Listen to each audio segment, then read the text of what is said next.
Okay, you ready to go? Yeah, thank you, Chair. The recording has started.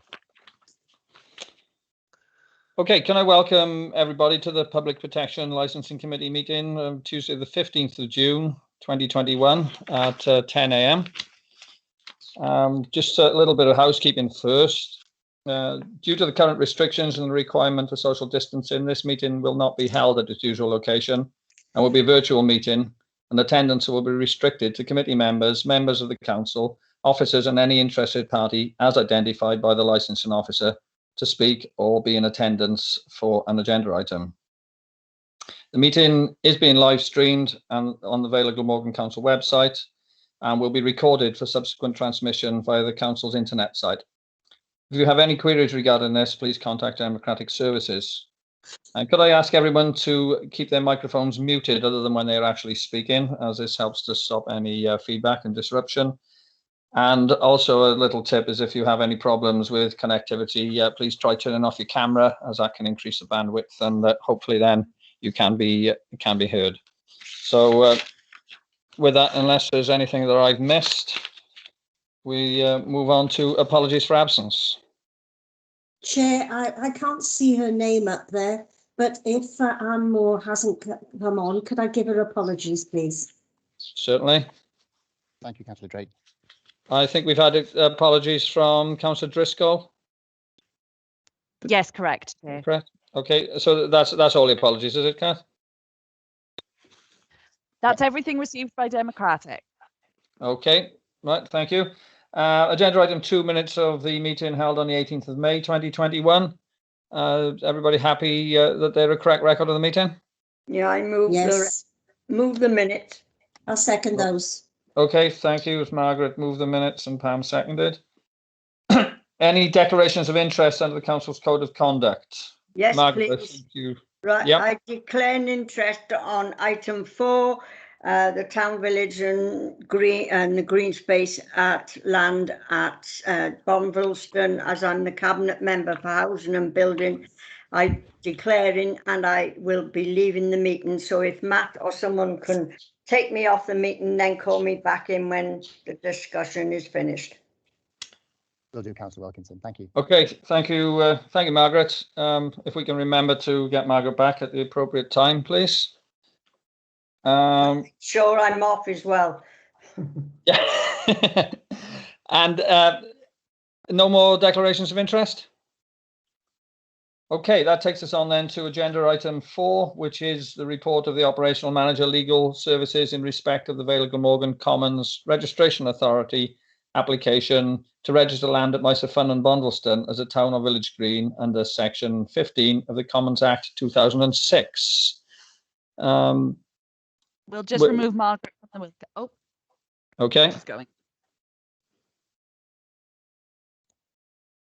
To confirm she's left. Excellent, thank you. Is Victoria taking us through this report? I'll be doing it today, Chair. James. Okay, so James, then would you like to outline the report to us, please? Yes, thanks, Chair. So committee, this is a report coming to you in the council's role as the Commons Registration Authority regarding an application to register land at Myserfun and Bonvilston as a town and village green. The area in question is shown on the plan in Appendix A, which is the application form. This matter came to committee back in July of 2020, requesting authorisation to appoint an independent inspector to hear a non-statutory public inquiry, because the landowner is, as Margaret said, is the council's housing department. After the meeting, an independent inspector, Mr. James Marrick, a barrister of St John's Chambers in Bristol, was appointed, and the non-statutory public inquiry was held on the 19th of April 2021 via the Zoom platform due to the COVID restrictions. The inspector heard evidence from both the applicant and the objector and has subsequently submitted a report to the council as Commons Registration Authority, setting out the evidence as he heard it and giving a recommendation to the council for its decision.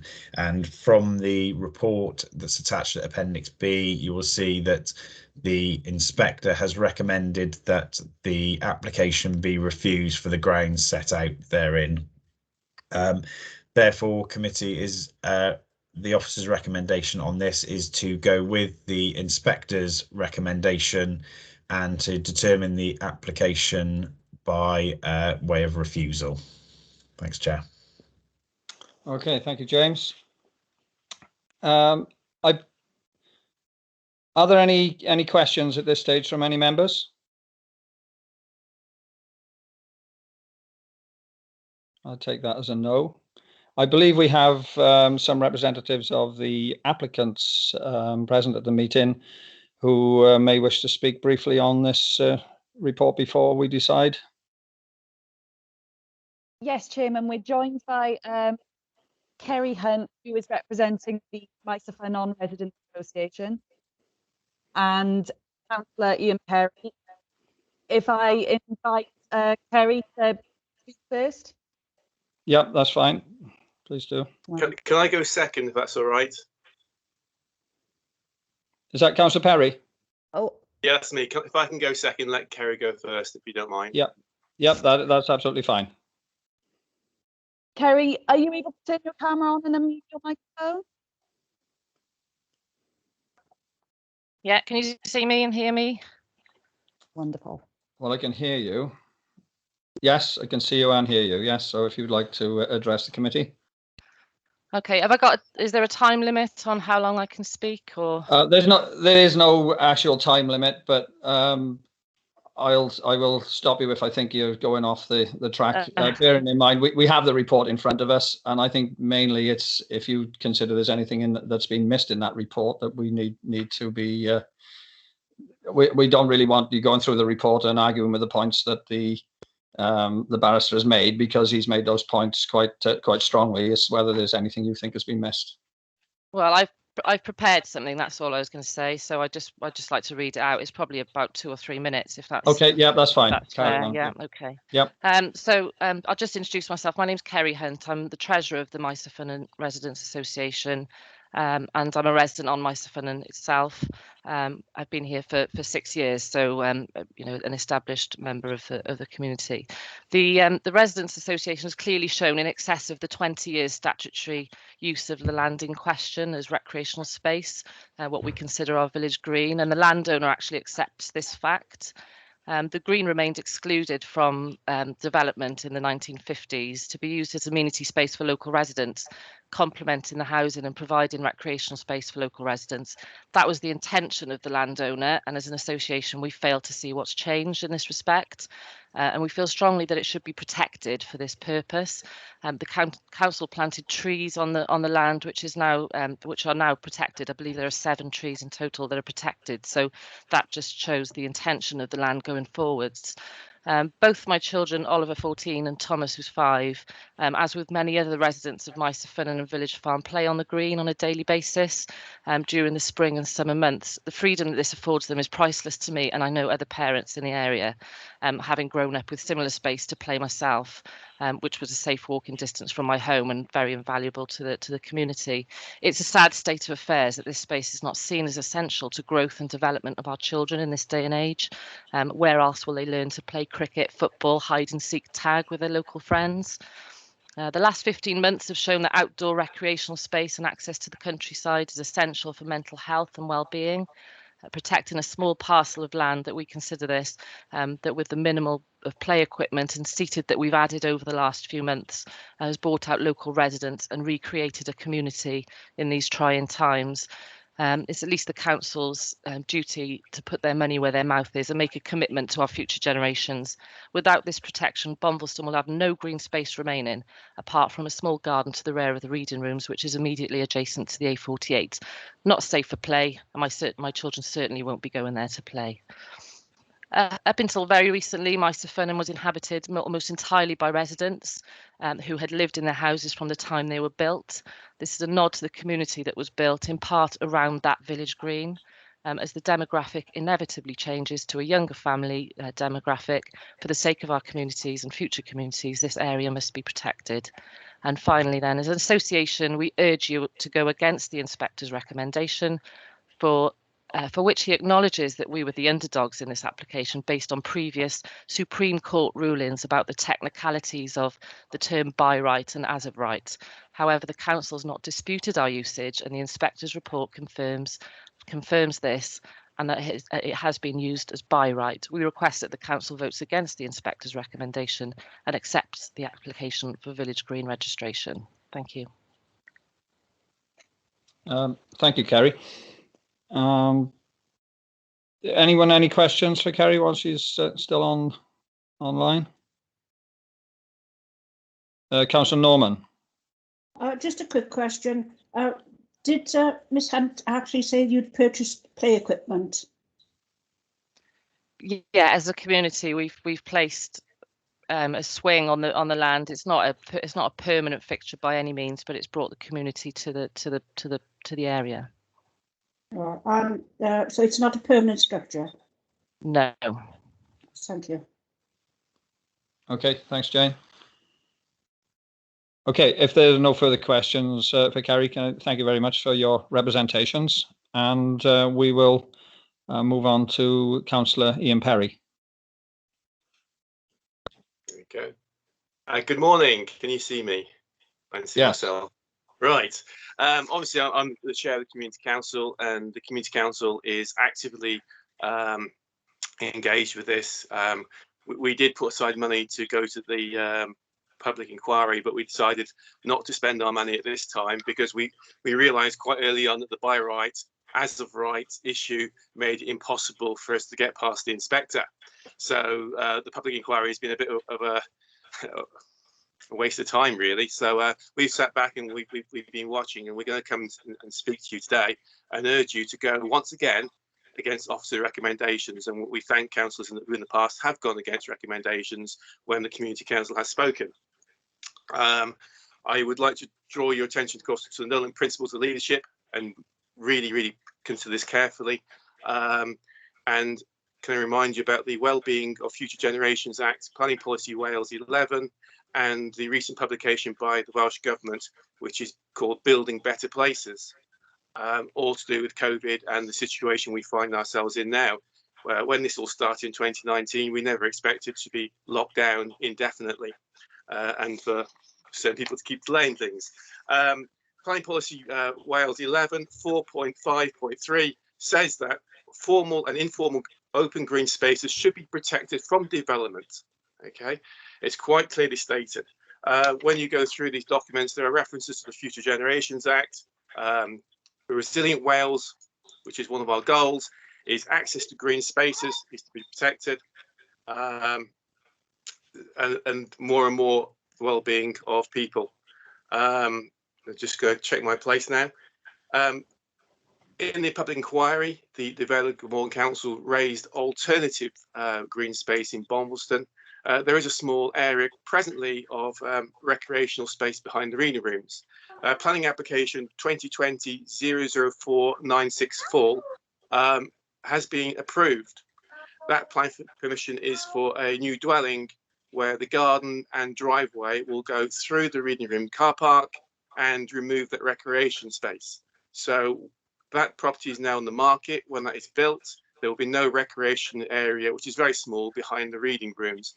And the viability of the reading rooms is in question when it loses its car park, because we can't go park on the A48. So thank you to the planners for that one. Also, there's the new development at Cotterell Gardens. That is supposed to be bringing public open space to Bombleston, and it keeps being referenced to me. I've been on site today. The contractor has pulled off the site. The site has run out of money. It went on the market in 2018, and in almost 3 years, they've managed to sell a grand total of 10. Now, the public open space appears in Bombleston there after they've sold 120 houses. So if you do the maths, you've got a very large number of years before that public open space may be provided. So this open space we're talking about today in Bombleston is the only public open space in Bombleston. If you were to demolish all the houses and rebuild them, you would have to put in a larger area of public open space to serve the existing dwellings. Now, in the light of COVID, in the light of what we're supposed to be doing in building better neighbourhoods, better places, this public open space is vital to Bombleston, and we must protect it. And you know, the thought of actually building on this, and the only reason not to go against officers' advice today is because you think that perhaps we should build houses on this site. I oppose the building of those houses. The 10 dwellings that are proposed will not go ahead. They cannot go ahead because although the planners went against my very good advice and said, no, discount that, we will go ahead, I then went to the Equality Commission, and the Equality Commission agreed with me and said, actually, there's a huge problems with that design. So the Wellington Moorland Council cannot proceed with those 10 dwellings because not only will they have me against them, they'll have the Equality Commission and a variety of groups lobbying for people with disabilities, including dementia and sight problems. So it would be very embarrassing to go forward with that one. That's not going to happen. So I'm going to ask you, I'm going to wrap up there and just say, please, would you accept our application and we can put an end to this, and we can make the green wonderful and contribute to the well-being of future generations. Thank you very much. Thank you, Councillor Perry. Any questions from any members for Councillor Perry? No? Okay, well, I'll open it up, the discussion up to members now then to discuss the matter that's before us. Chair, did you want me to come back on any of those points, or any points that you wish to make, James? Yes, please. Only to say, I mean, I know that there was mention there of the planning application and sort of the available public open space around the Bombleston area. For the purposes of a town and village green application, those elements aren't relevant. It's a strict legal test, and the inspector has considered those. I know that the points that Ms Hunt made were all made in the course of the inquiry and have been fully considered by the inspector in coming to his decision. And obviously, just to note, I suppose, in terms of the decision-making process, obviously, where an independent expert inspector has been appointed and made recommendations, then there would be the opportunity for a judicial review of any decision by either party, applicant or objector, and just need to bear that in mind where we have had an expert's recommendation. Thank you, James. I've got Kerry Hunter's requested to speak again, so I'll bring you in very briefly, Kerry.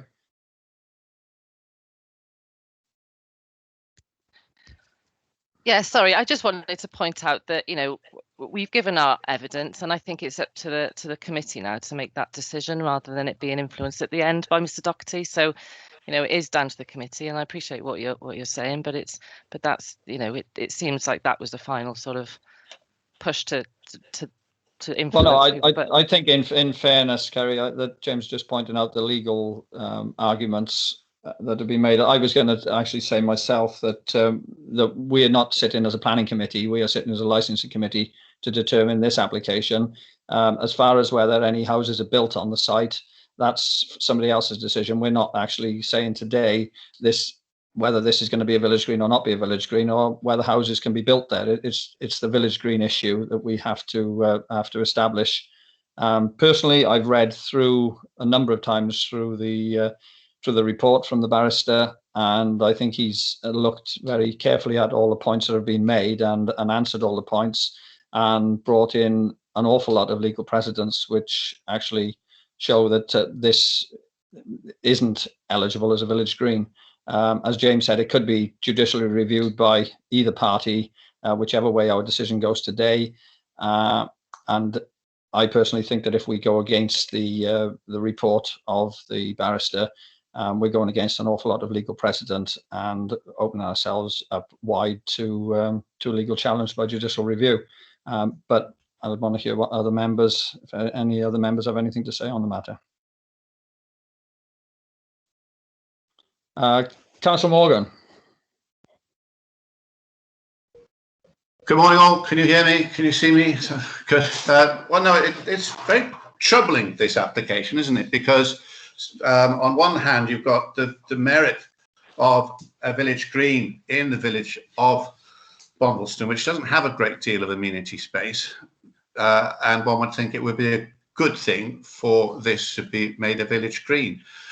But as the chairman has just said, we have this opinion, a learned opinion, and council is there saying that he's satisfied that the land has remained held for housing purposes at all material times. That is his opinion. Legal opinion can vary. That's why there are court cases, because one side might have a completely different opinion to the other, and you end up before a judge. It's difficult. You know, we can't simply say, yes, this must be village green because morally it's the right thing. We have legal obligations to look at here as well. So I'm troubled at the moment. I really don't know which way to go on this. I'm conscious of our obligations as an authority. I'm concerned for the good people of Bondleston who, as I say, don't really have amenity space. It's a village that has been really overdeveloped over the last 30 years or so. Every conceivable space is filled with houses, particularly the current development going up, which again doesn't really seem to include much in the way of a amenity space. So it's a difficult one. Morally, I think that we should absolutely say there should be village green, but legally, I think perhaps we're not able to do that. It's troubling, but I shall continue to mull it over while I listen to what other people might want to say. Thank you. Thank you, Michael. Councillor Perry, you've indicated you'd like to come back in. Yeah, just quickly. Judicial review was mentioned. The only person, if this application was successful, it would have to be the Vale Glamorgan Council that took the Vale Glamorgan Council to judicial review. Is that correct? Because that's going to look good in the press. That's my thought. Mr. Chairman, can I come in at this point? Obviously, Yeah, certainly. I'm the legal advisor to this committee, and it is quite possible for one arm of a local authority to judicially review another arm of a local authority. So we can have it where we've recently had an application whereby a decision of the planning authority was judicially reviewed by the leader of the council. So it is quite possible. So in essence, Councillor Perry, you are correct, but it is quite possible for that to happen. Yeah, and that would be in the public interest in light of Planning Policy Wales 11 and Building Better Places and Welsh Government policy on this. Well, it would be in the public interest for the decision to be the correct decision in law. The law's a little bit grey. That's my thought. Okay, I'll let you carry on. Thank you. Okay, thank you, Councillor Perry. Thank you, Richard. Any other members wish to speak? Councillor Morgan, you still have your hand up, I presume. That's the old hand or a new hand? It's my old hands, probably. I'll turn my microphone off. Thank you. Any other members wish to speak on this? As I say, I've said what I think, and I think Councillor Morgan summed it up really. It's a difficult decision, but we're not here today deciding whether houses are going to be built on a village green. We're here to decide whether it should be a village green, and the legal opinion that we've had, which is quite a strong opinion, I would say, is saying that that isn't the case, that the application for village green should fail, and I am reluctantly happy to accept that decision, and I will be voting to against the application. I'll support you on that, John. Okay, so if nobody else wishes to speak, Janice, do you wish to speak or do you wishing to vote? I wish to speak. Uh, I'm just slightly confused. If somebody could explain to me, please. Surely, I don't understand whose decision it is to make this a village green.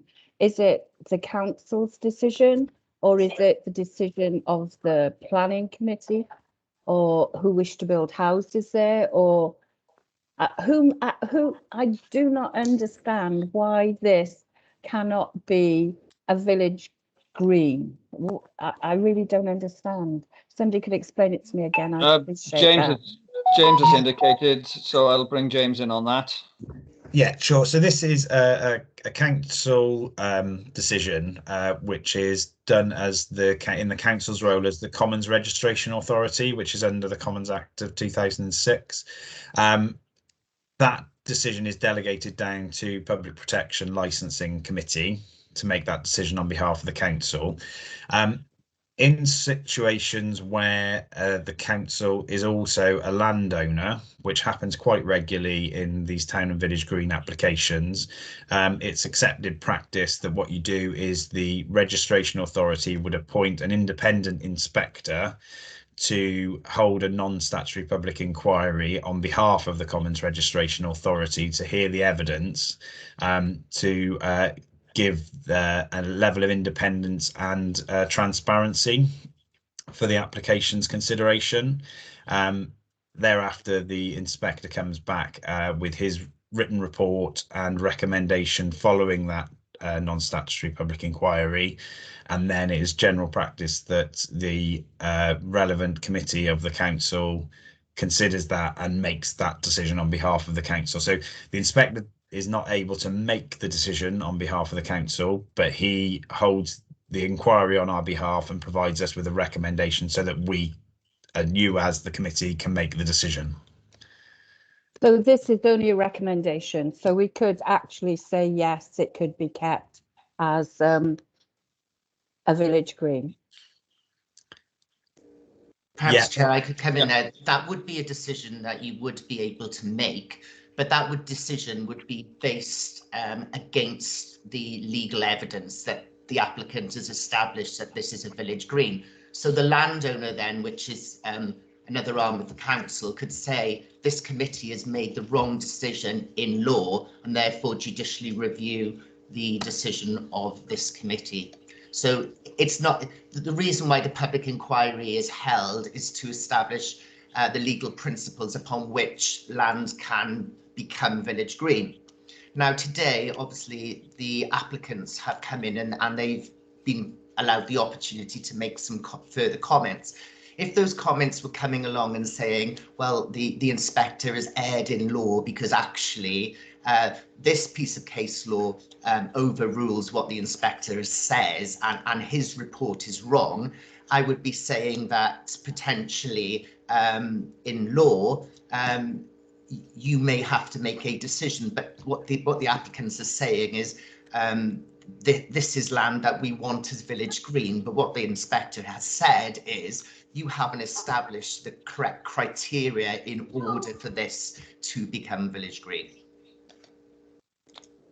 Thank you, Richard and James. Okay, Jan, are you clear on that now?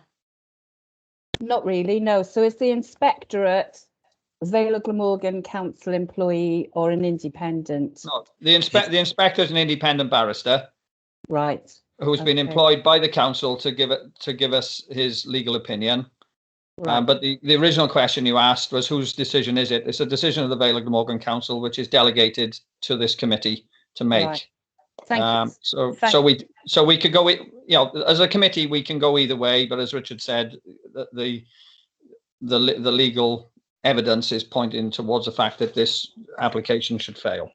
Thank you. It's just such an important decision for the people of Bonvilston, an area that I wanted to get completely clear in my head. So thank you for that. Any other members wish to speak? Councillor Nugent-Finn. Thank you, Chair.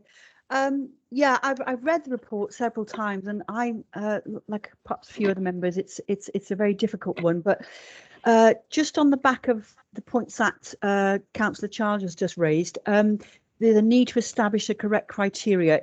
I can't find that in the report, Chair, and perhaps James or any of the other legals could perhaps help me with that, because if that's really the bones of this, which is they just need to establish, the residents need to establish the correct criteria, you know, would that be a better outcome? Could somebody just explain that to me, please?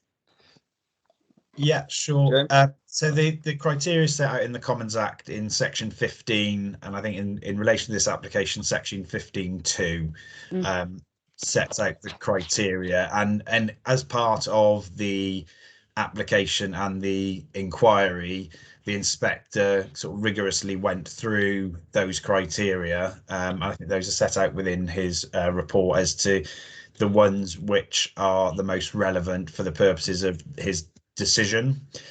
Yeah, admittedly, I think the issue, this is the decision on this basis is very much a technical decision in terms of the facts as were presented at the inquiry, aligned with the test, and also with the significant body of case law that is in existence around town and village greens. And what the inspector found was that the land in question covered an area which included both the sort of the grassed area at Maesafynnon, which I think the inspector referred to as the check the report as the sort of the physical green.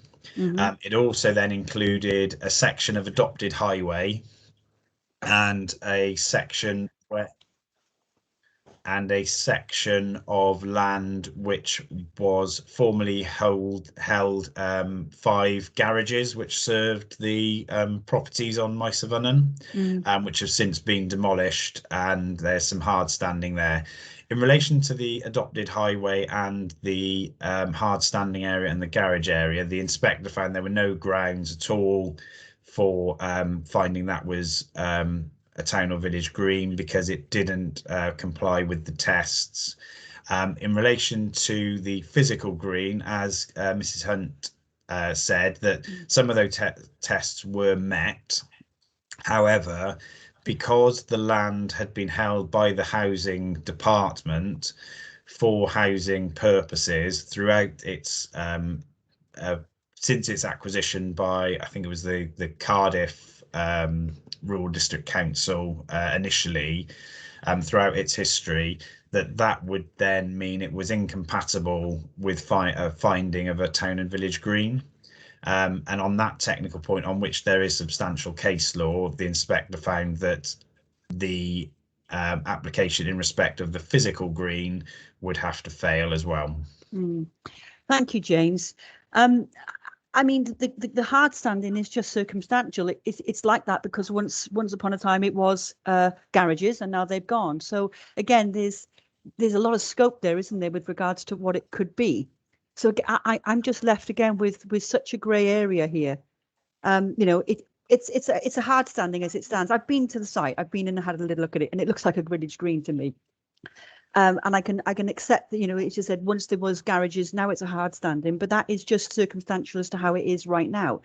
It doesn't say that in the future there's potential for it to meet. The test is very strictly that it's the test is applied from the date of the application and for the 20 years preceding the date of the application. So anything that it may become in the future is not relevant to the decision-making process. So right now, I appreciate that. Yeah, this is a very emotive area as well, sort of the town village green area, but at the same time, it's very much a technical legal test. Thank you very much for taking the time to exchange, James. I appreciate it. Thank you, Rachel. Thank you. Councillor Perry's indicated he wishes to speak again, but I'm not going to bring Councillor Perry back in now. I think we've got to the point where as members are discussing the issues, everybody's had the chance to speak. But there's MC, and I can't for the life of me work out who MC is. It's Councillor Morgan. Right, Councillor Morgan.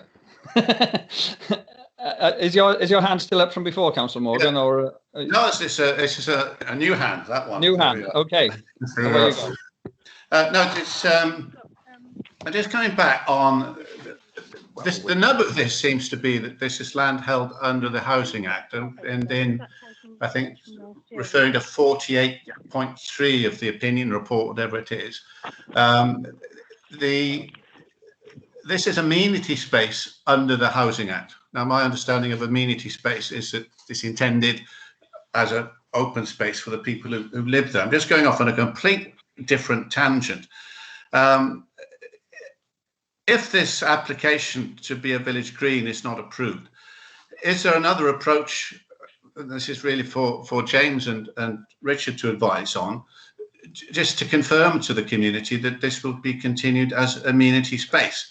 That the concern, obviously, from the community is that they will lose this amenity space and that it might be lost to future planning. I know we're not talking about that now, but that is at the back of everybody's mind, that this will be another bit of green that will disappear. And I'm just wondering if this is not, if the report is approved today and this has not become a village green, is there further dialogue that this council can have with the community for this to become a amenity land, for it to be community transfer or something of that nature? Because I just think there's the moral question here is there's no amenity space really in Bonvilston for anybody, and this would be a good area. Off at a tangent, but I'm just throwing that into the mix as a future thought, to keep it on the table, to keep this as amenity space, and even go so far as to say it's a community asset transfer to the community. Just throwing that out there. Yeah. So I think the point's right there. I think that ultimately I appreciate that the point being made, and it's not a point that's technically for consideration in the determination of the town and village green application. What the housing department chooses to do with that land in the future is obviously a matter for the housing department, but also in its essence, that also becomes a decision of the council, in terms of the housing department works on behalf of the council, and also of planning and the decisions that planning make in respect of any applications that are forthcoming on that site. So there are grounds, but not there isn't anything I think that can be guaranteed in the remit of this committee. This committee's decision today, duty today, is to discharge the duty relating to the determination of the application. Obviously it's for councillors and the local community and the residents association and any other interested parties can make representations in relation to either any specific planning applications, and we're obviously aware that there is one on this or part of this site already, but also in general to the council in relation to how the local community will develop, and that's something that can be done by dialogue, but as I say, isn't a matter for consideration by this committee today. Okay, thank you, James. I'm not sure if anyone else is indicating now to any other members indicating to speak. Yes, Jane Norman's indicating. Okay, Jane. Just to reiterate actually what James is saying, but I haven't got a legal qualification, so I can't decide whether or not this application meets the criteria. So I have to rely on the people who are qualified to tell me. And if they tell me it's not to fit in the criteria, then I have to accept their decision. I have not got the qualifications. Morally, we'd love to see it as a village green. I think everybody sitting here would like to see it as a village green, but we have to go with a legal thing that we've been given, which says that it doesn't qualify. I can't argue that it qualifies because I don't have, as I say, I don't have the legal background to be able to discuss this.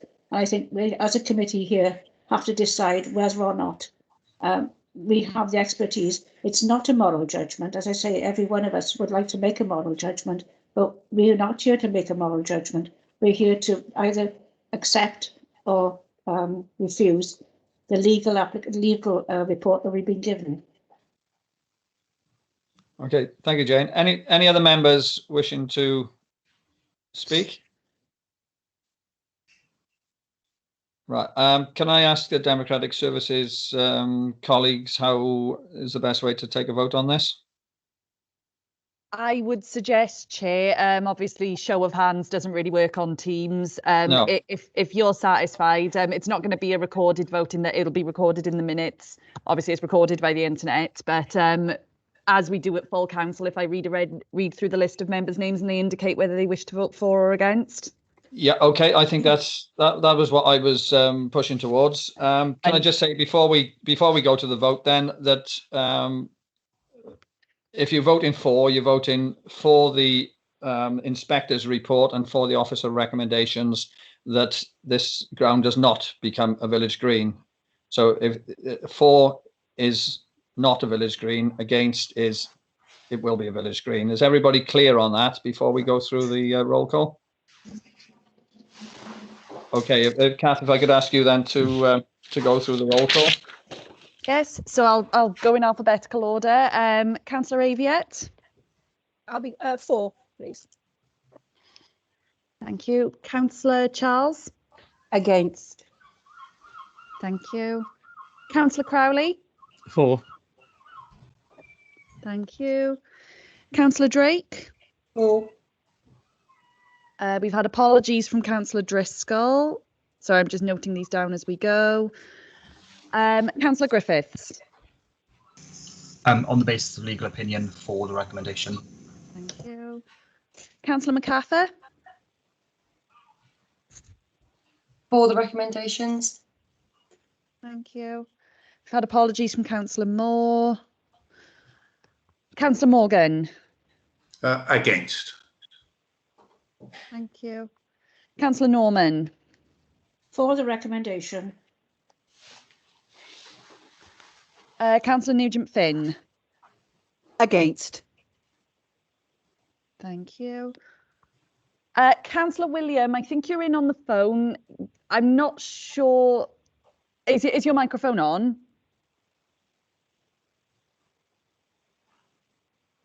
I can see that he is in attendance, and we might return to Councillor. Oh wait, no, is William even next on my list? Hang on. No, he is. I'll return to him at the end, though.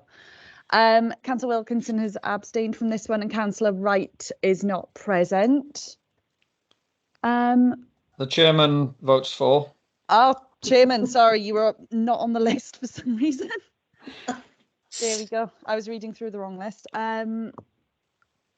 Councillor William, I believe he can hear us, and I can see that he is in attendance. Chair, are you happy for me to make a phone call through to him on the basis? Oh, I'm not sure he's actually been present for the whole agenda item. Right. I think he came in halfway through. So on that basis, he can't vote, actually. Okay, well, if that's the case, he can't vote. I was going to say, otherwise suggest that you count up the votes and see if it would make any difference. But okay, give me 2 seconds. If he wasn't present for the whole of the item, I'll... Just to confirm, Matt, have you been counting them up as well? Lovely. Okay, so I've got 7 for and 1, 2, 3 against. Is that the same for you, Matt? Yeah, so 7 for and 3 against, Chairman. Okay, well, that's clearly carried then, and the application for the Village Green fails. I know there's been a lot of discussion on it, and a lot of heartstrings pulling in other directions, but I think from my point of view, it's the right decision. That's why I voted for it, because the legal opinion was quite strong. So thank you all very much for taking part. Can I thank Mrs. Hunt and Councillor Perry for also coming along to the meeting today. I'm sorry that the decision didn't go the way that you would have liked it to have gone. So that takes us on then to the next agenda item 5. We'll just call Councillor Wilkinson back in, if that's okay. Okay, yeah. Have the other members, members of the public, have they've left the meeting now, or I'll just double check. they're obviously welcome to follow it on the live stream anyway if they wish to, but They're not still on our attendee list, so I would assume that they've left the meeting, although they would be, of course, welcome to stay. Yeah. Margaret, just to check, can you hear and see us? Yes, thank you. Wonderful to have you back. Okay. Right then, agenda item 4 then is a report of the operational manager agenda item 5. We don't want to go all through it again, do we? Agenda item 5, application to be recognised as a representative organisation for the Hackney Carriage and Private Hire Licence Trade. I'm looking to, is Yvonne taking us through this? It's me, Chair. Kirsty. Okay, Kirsty, over to you. Thank you. Yeah, so we have the Vale Taxis Unite have submitted a request that they be acknowledged by the licensing authority as an authorised body representing the Hackney Carriage and Private Hire Trade in the Vale of Glamorgan. So a copy of their request can be found in Appendix A of your report.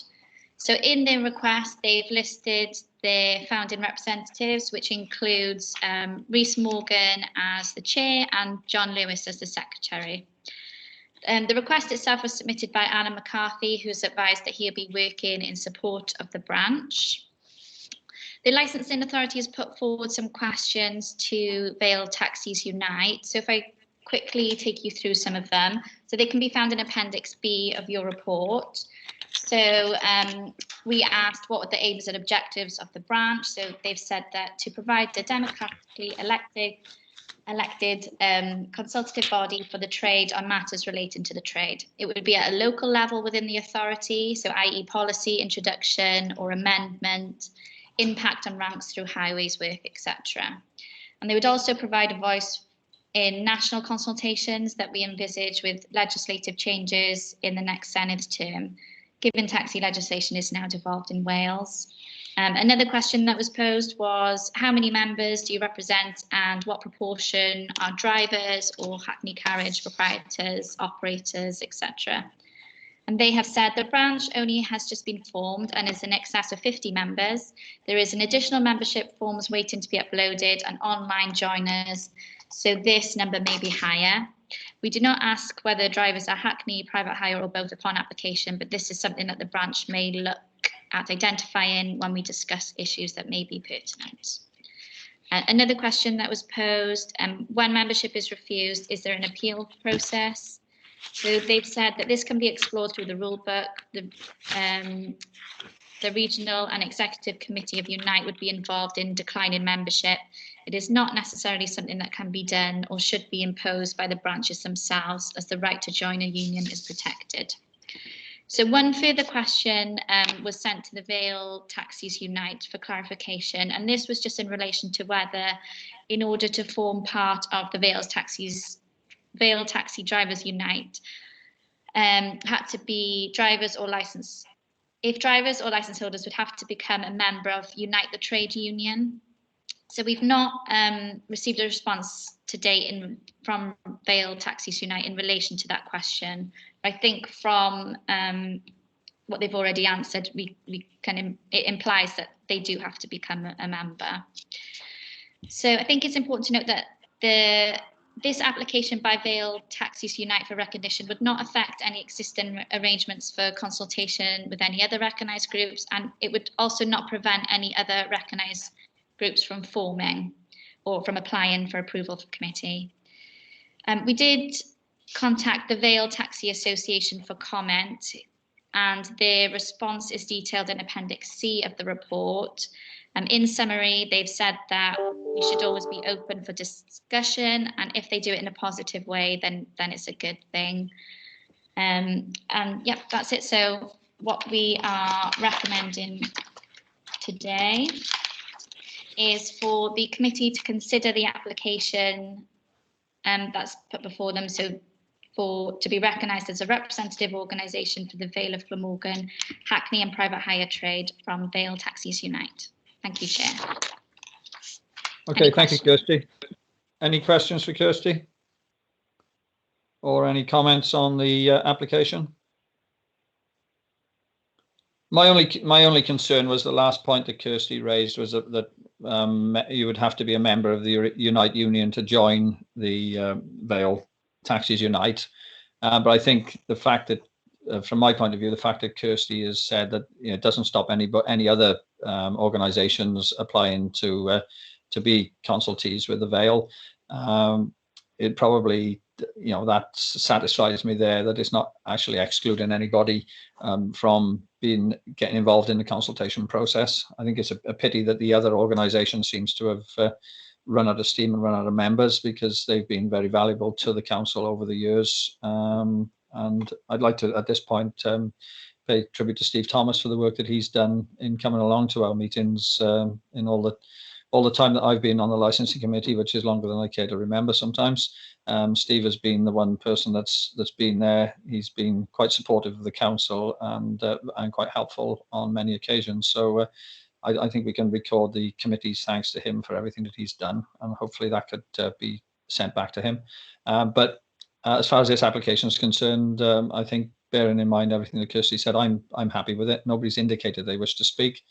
Does anybody wish to speak, or otherwise I'll ask, does anybody want to vote against it? So I presume then that it's a unanimous decision to accept the Vale Taxis Unite as a consultative group for the taxi licensing in the Vale. I would support that, Chair. Yeah. Okay, nobody going against? Okay, that's a unanimous decision, and thank you very much. Thank you. Okay, thanks, Kirsty. The next agenda item is agenda item 6, which is the exemption from relevant hackney carriage vehicle license conditions. This is quite an interesting one. Kirsty, are you taking us through this one again? No, Chair, it's me. Yvonne. Okay, Yvonne, if you'd like to outline the report to us then, please. Thank you, Chair. So members, the report we have before you is to seek approval to relax some of the hackney carriage vehicle licence conditions in respect of livery and signage, in order to support the licensing of 2 hackney carriages under the Welsh Government Green Fleet Pilot Scheme. As set out in the report, the Vale of Glamorgan has been allocated 2 of these fully electric wheelchair accessible vehicles, and this initiative will allow taxi drivers to try out these vehicles for 30 days free of charge. And as set out within the report, the trial includes free electric charging, insurance, licensing and breakdown cover funded by Welsh Government. And this supports the Welsh Government a target of decarbonising the taxi fleet, and hopefully help taxi drivers to understand the benefits of such vehicles. And this scheme is proposed to run for 2 to 3 years. Within the report, these vehicles are Nissan Dynamos. Appendix A shows you a copy of the livery, and in order to achieve this, we're seeking to relax some of the current licence conditions. And within that report, it will require the relaxation of condition 4 in terms of colour, because we have currently white with a black bonnet.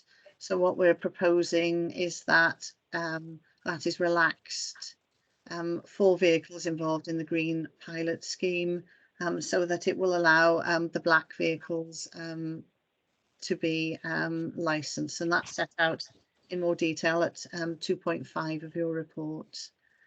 We also have door stickers as a safety measure within the Vale of Glamorgan, which sets out the number of the vehicle for quick recognition. But in order to allow these to be retained, we're seeking authority to move the door stickers to the rear of the vehicle, and for officers to have delegated authority just to decide on the final location on the vehicle itself. And we've also asked to relax the condition which relates to the roof light, so that that can be approved also under the conditions of license. And finally, we do have conditions which approve any signage, so we would also seek to approve that under the current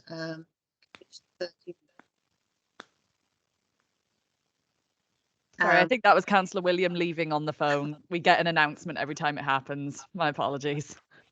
So there is a specific condition which gives the operational manager approval to grant livery and advertising approvals, and we just would seek to bring to the members' attention that we would seek to give written approval for this particular logos to be placed on vehicles. As this is a proposed change to vehicle conditions, we undertook a short consultation with the taxi trade via email to operators. One response was received as set out in the report in support of the Green Fleet scheme, and obviously saying driver and passenger safety is paramount.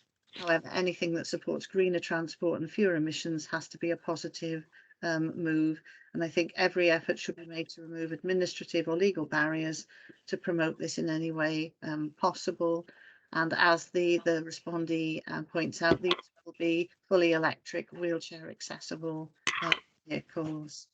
So that, in short, is the proposal before you, members, and the recommendations are set out within the report at 1 and 2. Okay, any members, any comments? I think this is obviously a good thing. You know, we could debate all day about the merits of electric vehicles, but it seems to be the direction that everything's going in at the moment. So it gives us the opportunity to get them trialed in the Vale. I really can't see any drawbacks to this. Anyone else have any comments, or is everybody happy to approve? Yeah. Okay. It's a trial, and we go with the trial and see what comes of it. No, yeah. Well, yeah. That's basic. It's all we're actually doing today is agreeing to alter the conditions to allow it to happen. So if we're all happy with that, yeah. Nobody against? No. No. Okay, Margaret, are you happy to move it? Yes, I'm happy to move it. I'll second it. Okay, Pam seconded. That's it then. Thank you very much. There's nothing under agenda item 7, and there are no part 2 items for this meeting. So I'll declare the Public Protection Licensing meeting closed, and thank you very much for attending. Thank you, John. We can move on straight on now to the Statutory Licensing Committee.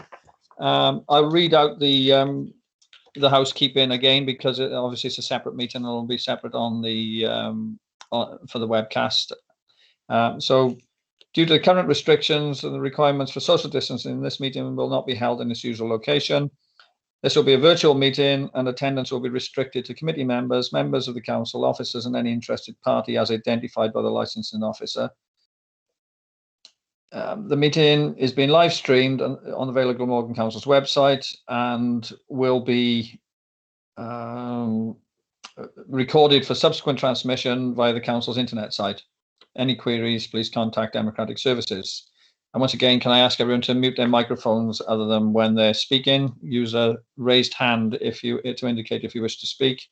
And if you do have any problems with connectivity, please, in the first instance, try turning off your camera to see if that helps. And get in touch with the Democratic Services Officer if you continue to have problems. So, welcome to the meeting. So it's the Tuesday, the 15th of June, Statutory Licensing Committee, starting at 11 a.m. as it is following on from the Public Protection Licensing meeting. Apologies for absence. We'll take the apologies for absence. I presume has been the same as for the previous meeting. Yes, councillors Moore and Driscoll.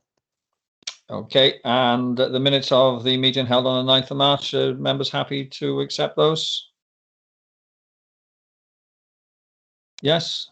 I'll move those. Okay, thank you, Pam. To receive declarations of interest?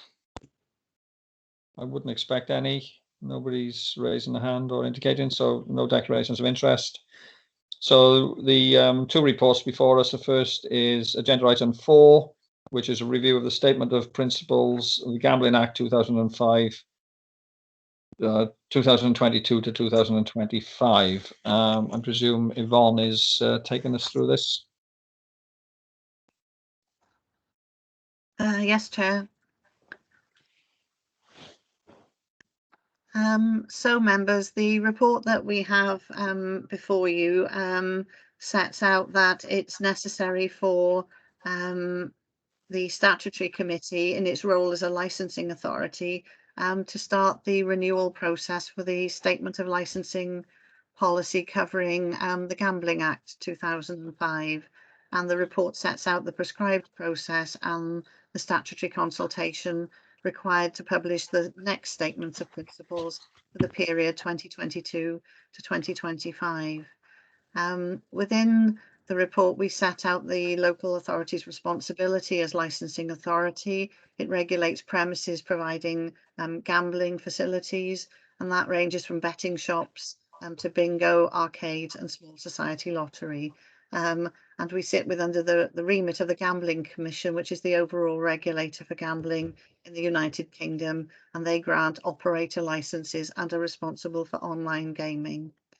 There needs to be a statement of licensing policy sitting above all the decision making and the enforcement protocols, and it serves to advise applicants of any local policies or requirements to consider when drafting an application, and the authority must have regard to its statement of licensing policy when making decisions alongside any statutory guidance issued by the Gambling Commission. However, as outlined in the introduction to the draft statement within your bundle, 2020 was an exceptional year with many gambling premises subject to lockdown, and it has proved and it wouldn't be helpful to start to look at any trends because they wouldn't be representative to inform any future policy direction for this authority.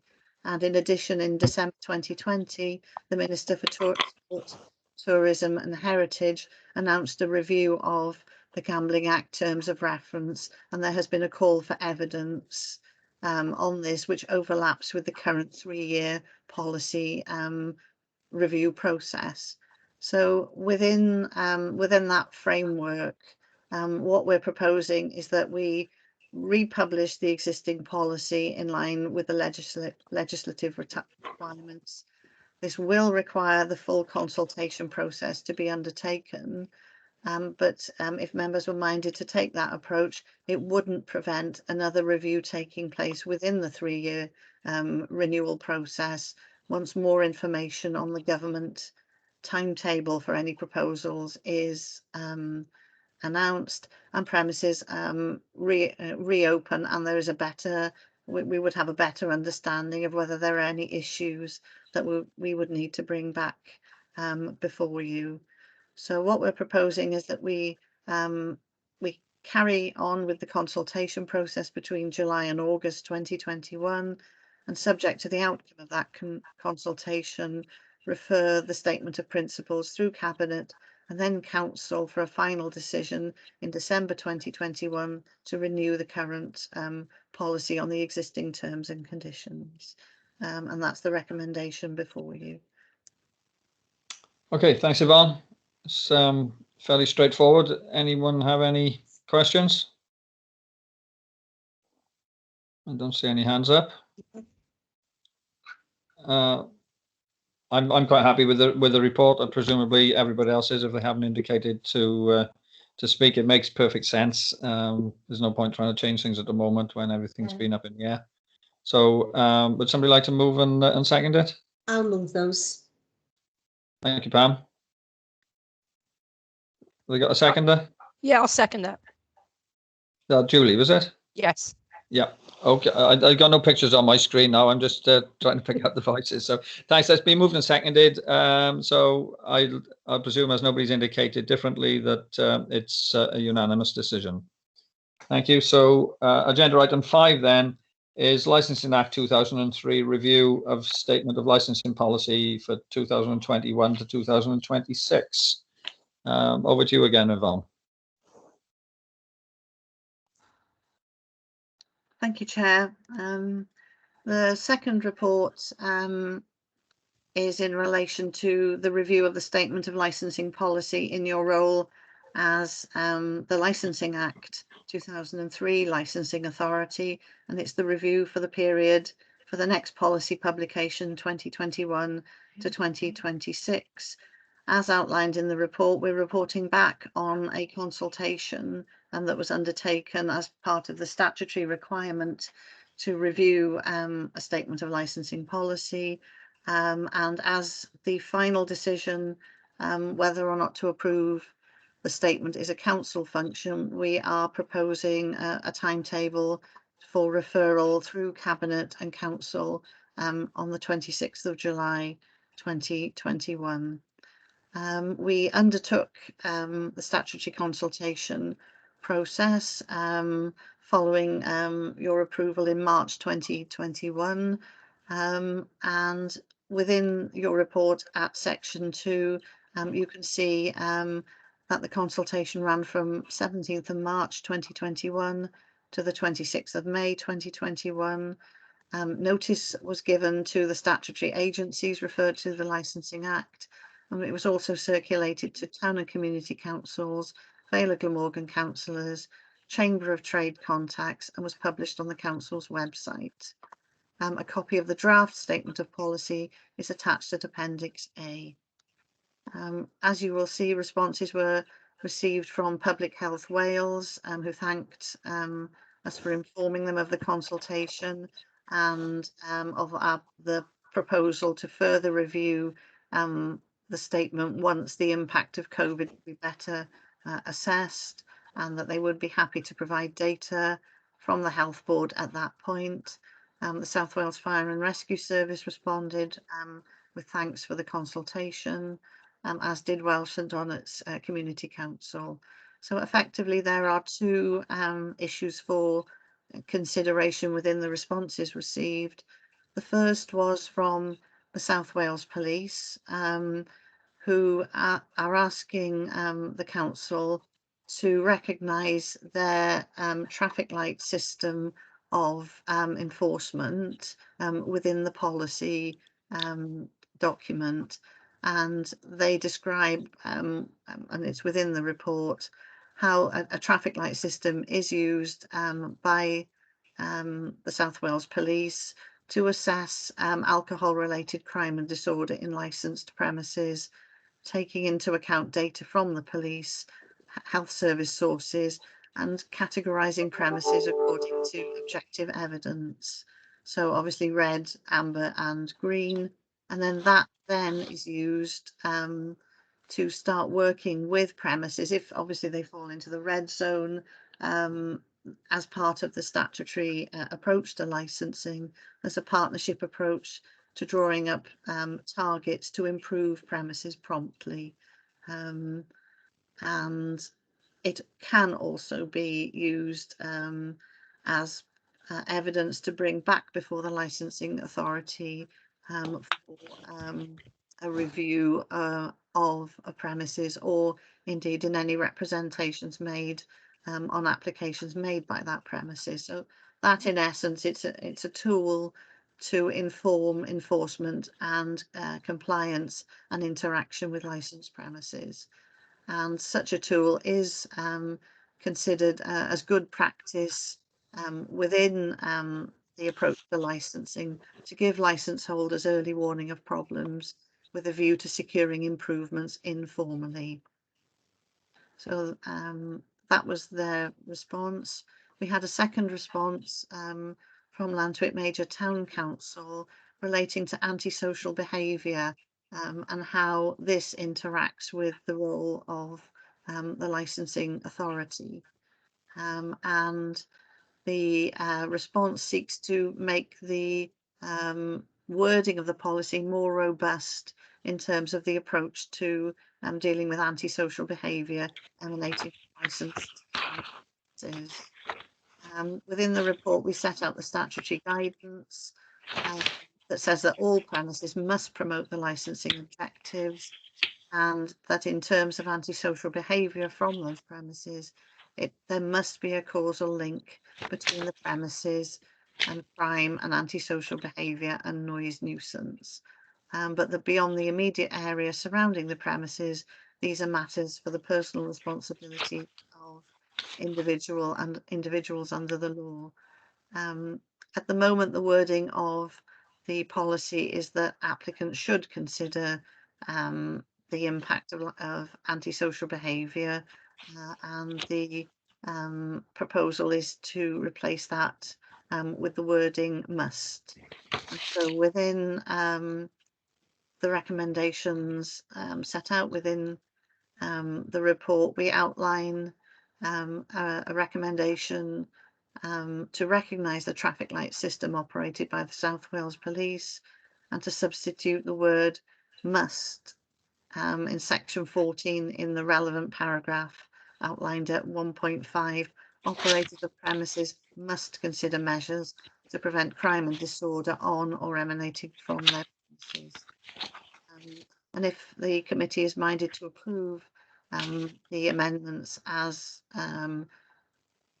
set out in the report, the policy would be referred through to Cabinet on the 5th of July and to Council on the 26th of July for final approval to publish. Okay, thank you, Yvonne. Any members, any comments on this report? I think the amendments are quite good, and it's good to get them in there. The policy has served us well over the years, and hopefully will continue to do so once it's reapproved. So, all members happy with the report? Yeah, Yes. I move. Okay. Yeah, I think it's vital we have those amendments as well. And I second that. Yeah, okay. So Margaret moved it and Pam seconded it. All members in favour?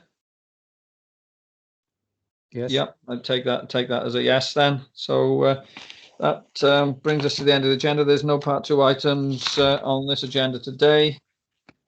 So can I thank you very much for your attendance at both meetings. Thank the officers for their support, and look forward to seeing you all at the next meeting.